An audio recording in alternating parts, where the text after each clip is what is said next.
కౌశిక్ రెడ్డి ప్రతిసారి నువ్వు రీల్స్ కోసం టిక్టాక్ల కోసం చేసినటువంటి ఎమ్మెల్యేగా నీకు గుర్తింపు వచ్చింది.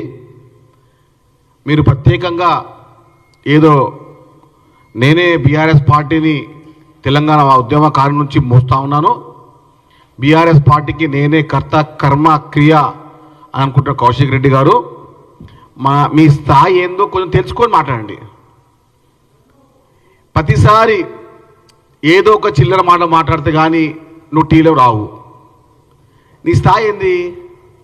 ఎక్కువ ఎక్కువ ఎక్కువ ఎక్కువ ఒక వార్డ్ మెంబర్ నుంచి కావాల్సిన స్థాయి. చిన్నప్పుడు స్కూళ్ళల్లో ఒక ఉంటుండే ఒక చిన్న సామెత. మేము స్కూల్లో గేమ్స్ ఆడుతున్నప్పుడు ఒక పిల్లగాడు ఏడుస్తూ ఉంటుండే. ఏమని?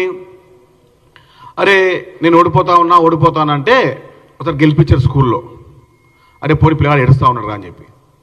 దానికి ఏమంటాడంటే, ఈ స్కూల్కి నేనే పేరుకొచ్చినా, ఈ స్కూల్లో నా తప్ప పెద్ద క్రీడాకారులు లేడు, ఈ స్కూల్కి పేరు వచ్చింది నా వల్ల అని పెద్ద మితిమీరి మూతమని ఉంటుండే.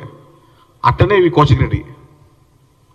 అరే నువ్వు టిక్ టాక్ స్టార్వి ఒప్పుకుంటాము, నువ్వు రీల్స్ చేయాల్సింది ఒప్పుకుంటాము, ఒక రాజకీయంగా మాట్లాడాల్సిన మాట్లాడాలి, కానీ ఈ చిల్లర